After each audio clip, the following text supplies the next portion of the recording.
transporteurs sont tellement obligés, si vous voulez, de gérer, de comptabiliser, d'économiser, d'aller chercher des centimes dans le coin des tiroirs, qu'il y a moins l'amour de la profession, il y a moins ce professionnalisme que nous avions dans le transport routier.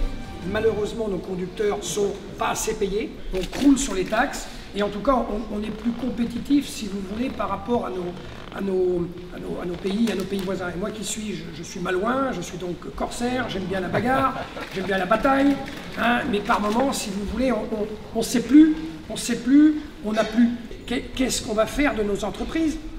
Les entreprises ferment les unes après les autres, alors qu'il y a des clients. Il y a des clients, bien sûr. Parce que vous êtes là, donc il y a des clients. Ouais.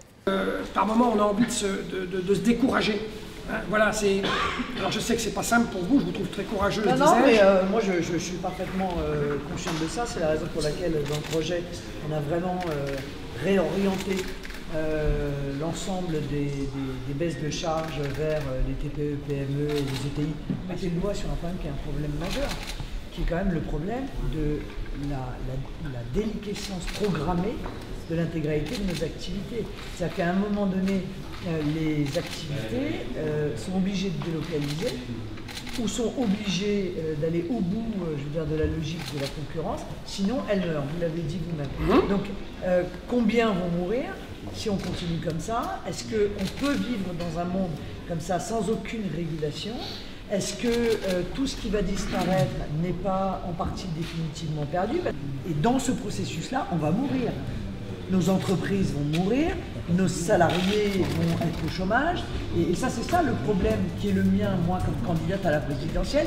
C'est comment est-ce qu'on réfléchit les moyens d'éviter cette course. C'est une course vers la mort. C'est une course vers la mort économique. Et il faut à un moment donné que chacun admette cette situation et qu'on arrête cette naïveté qui consiste à dire on a voulu faire ça, c'est beau, moi aussi je suis européenne. Bien sûr je suis européenne, mais cette Europe-là, cette Union européenne-là, si elle nous tue, il faut la changer. Voilà, c'est aussi simple que ça. Et c'est tout l'enjeu en fait des années à venir.